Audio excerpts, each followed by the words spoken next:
Good afternoon and welcome to WeFM's 3 p.m. News. I am your presenter, Rajiv Providence. First, on the local scene, Michelle Forbes, director of the National Emergency Management Organization NEMO, participated as a panelist at the World Resilient Recovery Conference WRRC. This event served as a preparatory session for the Global Platform for Disaster Risk Reduction GP 2025, held from June 2nd to 6th in Geneva.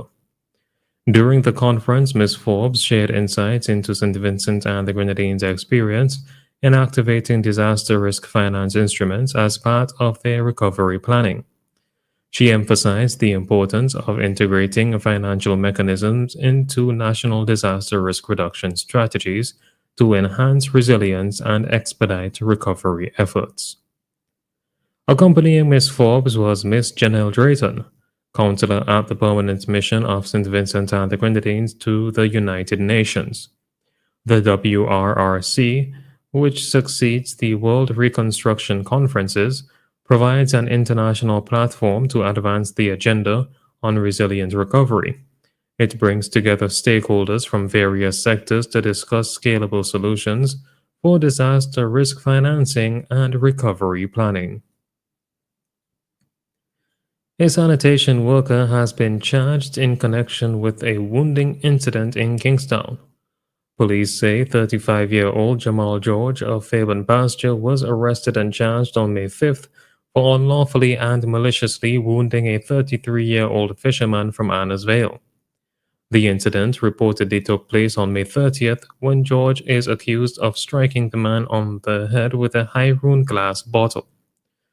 George appeared before the Kingston Magistrates Court on Monday, June 2nd. He pleaded not guilty and was granted bail in the sum of 2,000 AC dollars with one surety.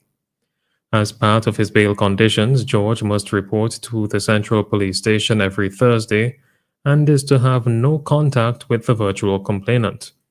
The matter has been adjourned to March 3rd, 2026. Still on the local scene, a Redemption Sharps woman has been charged with assault following a confrontation in Kingstown. Police say 33-year-old Shaquilia Gibson was arrested on May 31st after allegedly threatening a 28-year-old plumber from Lago Heights with a meat cleaver on May 20th. According to reports, Gibson raised the weapon over her head with intent to commit assault during the incident. She was charged but failed to appear in court. As a result, a bench warrant and a surety summons have been issued. Gibson is expected to appear in court on June 7th. On to news in the region. The Caribbean Tourism Organization has honored 5 trailblazing women for their contributions to regional tourism. The awards were presented on June 2nd during the 2025 Caribbean Women in Tourism Leadership Awards held at the Westin in Times Square, New York. The event kicked off Caribbean Week under the theme Elegance and Excellence. Hosted by CTO Secretary General Donna Regis Prosper, the event featured Carnival Cruise Line President Christine Duffy as keynote speaker. Among the honorees, Marsha Henderson, Minister of Tourism for St. Kitts and Nevis, Rosa Harris, Director of Tourism for the Cayman Islands, Caroline Trubutskoy of St. Lucia, receiving the Secretary General's Distinguished Service Award, Dominica's Olympic gold medalist Thea LaFond, honored with the Legacy Award, and Petra Roach, outgoing CEO of the Grenada Tourism Authority, recognized for her service.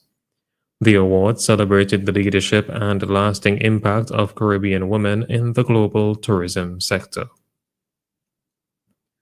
Health officials in Barbados are investigating a scabies outbreak at the geriatric hospital. The contagious skin condition has been detected among both patients and staff.